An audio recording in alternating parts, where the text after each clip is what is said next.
जय हिंद। आज हम टॉपिक लेके आए हैं भारत संविधान अनुच्छेद 19 जो कि स्वतंत्रता का अधिकार है। ये अनुच्छेद जो 19 है ना, इसे संविधान के रीढ़ की हड्डी कहा जाता है। ये इस अनुच्छेद को रीढ़ की हड्डी कहा जाता है। जैसे मान लो तुम्हारे शरीर से रीढ़ की हड्डी तोड़ दिया जाए तो क्या होगा? तुम खाट पकड़ लोगे ना, मतलब लंबे लंबे लेट जाओगे। उसी तरीके से ये अनुच्छेद है, अगर ये अनुच्छेद हटा दिया जाए तो वही हाल होगा जैसे रीढ़ की हड्डी तुम्हारा टूट गया। तो देखो, इसमें हम बताते हैं, अच्छे समझाते हैं। अनुच्छेद 19 ए क्या कहता है? विचार एवं अभिव्यक्ति की स्वतंत्रता, प्रेस की स्वतंत्रता और सूचना पाने का अधिकार। विचार एवं अभिव्यक्ति क्या है, इसे समझो पहले। विचार मतलब होता है जैसे हम दूसरे के विचार को, मान लो कोई जो है सभा सम्मेलन हो रहा है तो दूसरे के विचार को हम रख सकते हैं। जैसे महात्मा गांधी विचार हो गया, भीमराव अम्बेडकर का विचार हो गया, तो वो हम विचार रख सकते हैं। ठीक। और अभिव्यक्ति क्या होता है? अपने जो हमारा खुद का विचार होता है उसे कहते हैं अभिव्यक्ति का विचार।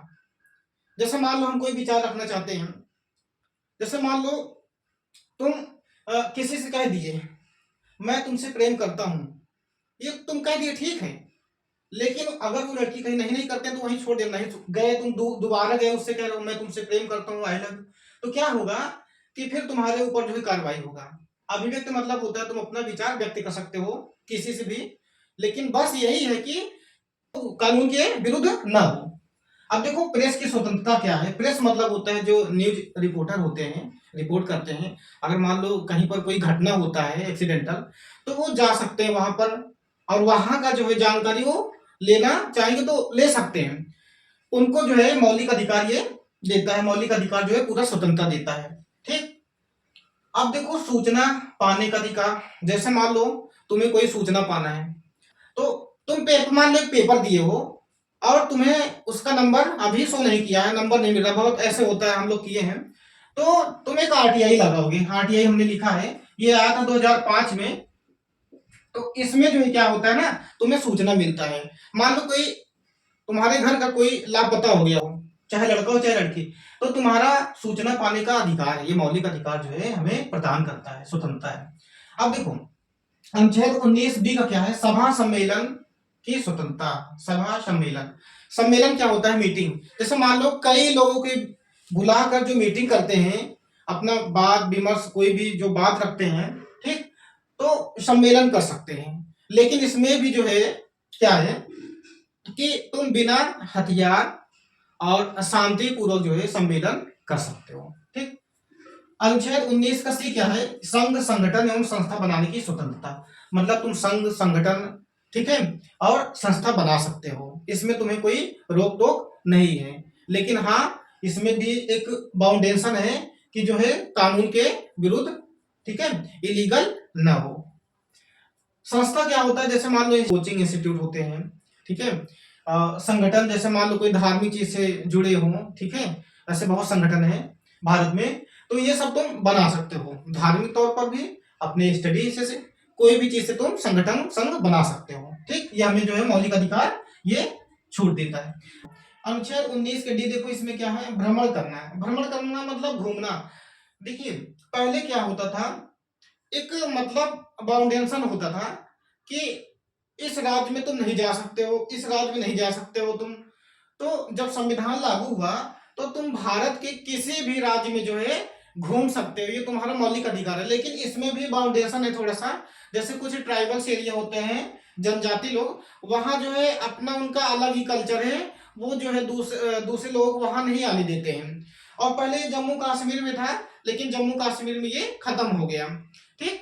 तो तुम भारत के कहीं पर भी किसी भी राज्य में तुम घूम सकते हो। इस पर जो है न राज्य सरकार न केंद्र सरकार तुमको जो है रोक नहीं सकता है। ठीक। अब देखो अनुच्छेद 19 का ई क्या है?